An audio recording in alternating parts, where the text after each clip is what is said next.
The Consumer Commission is investigating the supplier of whole instant noodles to determine if the company supplied food that is unsafe for consumption.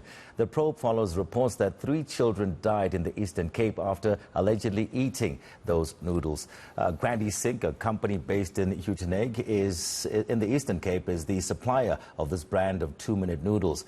The Consumer Commission says it suspects Grandy Sink supplied unsafe goods or goods that posed a potential risk to the public. The Commission is also still awaiting laboratory results on the noodles. If found guilty, the supplier's case could be referred to the National Consumer Tribunal, which may impose a fine. So let's get some reaction now from the National Consumer Commission's Acting Commissioner, Tezi Mabuza. Acting Commissioner, thank you so much for joining us this evening. What exactly are you investigating? Thanks, Tony, and thanks for the opportunity. As a commission, we are investigating the conduct of the supplier because as a manufacturer, there are certain obligations that they have in the manufacturing process. That includes that any other supplier that manufactures food, they must have conduct some tests, looking at those tests actually are supposed to be periodic, and then they are supposed to satisfy them or give them that assurance that their production is safe in relation to the standards set by the Department of Health. And if maybe in that process of assessing the quality of their product, they would pick up that there would be some anomalies, they've got an obligation to inform their respective regulators, and as such, if maybe those anomalies poses a risk to the public, their obligation is also to ensure that those that production or that batch of production that might be a risk to the public should be withdrawn, or they should inform us so that it can be recalled. Now, in your media statement, you say you have reasonable suspicion to believe that Grandy Sink CC supplied unsafe goods. Reasonable suspicion? Yes, we have reasonable suspicion. This was based on the preliminary investigation that was already conducted by the environmental health practitioners from the batches that were found at the retailer's place. But in this case, with our conversation with the supplier, we could not really get joy as to indeed did they conduct the investigation, did they conduct any assessments themselves? Were there any prior to actually that event happening?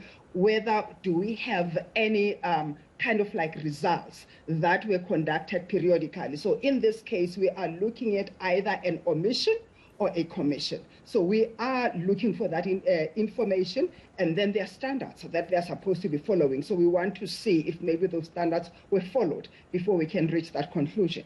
You're waiting for a lab test or lab test results. How long does that normally take? And we're looking at, unfortunately, yes, 3 children did pass away from 2 different provinces. You know, when you conduct a lab test, where are you getting that product from? Are you getting it directly from the supplier? I mean, how does it actually work in terms of you determine, you know, that particular food or product is the one that caused the death of those children? In this case, the issue of the lab test is the responsibility of the Department of Health and the pathologist. So that is the test that really made it impossible for us to really have that reasonable ground to either withdraw a product or recall it. In this case, because we feel that at the stage is almost after a month, we feel that we have missed that opportunity of really attaching a particular brand or batch to the demise of those children. But for us now as a commission, we are looking at our mandate. Our mandate, based on the Consumer Protection Act, is to really check the conduct of the supplier in relation to their obligation to inform if it, based on their quality test, that there was a reasonable suspicion picked or maybe that there were some anomalies that they picked that they did not inform us of. So that is what we are looking at. The test is another area that's the responsibility of the Department of Health, and we are disappointed as a commission because we got to this place where it's almost a month, and it seems that as regulators or as government, we don't really worry about the lives of those children. It is concerning. I mean, we like you're saying, you were concerned about the lives of those children, but the product is still on the shelves, and 1 month later, many people are purchasing this product. I mean, it's concerning that maybe this process should be sped up a little bit. We are trying our best, Tony, to really make sure that we are speeding up the process. And then also it depends on the cooperation of the supplier, because most of the time when we conduct such investigations, you would find that what the suppliers do, they would actually use their attorneys and get us as much information as possible, which sometimes we would need some kind of like specialists or analysts to go through that information. But for now, we are doing our best, and then we will actually also kind of like use other regulators to beef up our investigators so that we can go to the bottom of this.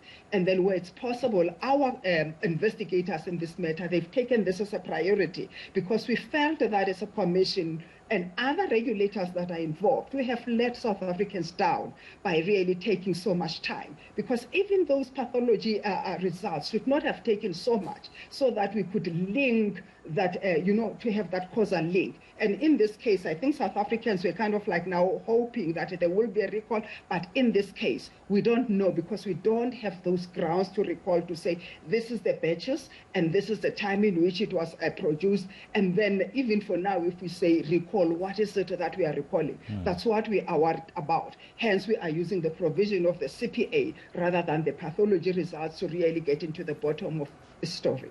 So, Acting Commissioner, what is the penalty if the Grand eNCA is found guilty? If really there is a prohibited conduct, we would definitely on this matter go for the maximum administrative fine. In this case, it will be either the greater of either 1 million or 10% of their annual turnover.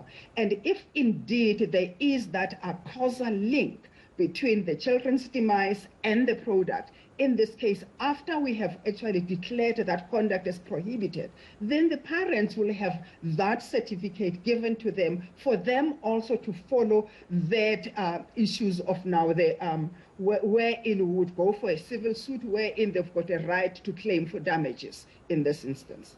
Okay, thank you for clarifying this issue, and I'm sure we'll hear from you soon when you do, the investigation is finally concluded. Thank you so much for joining us tonight.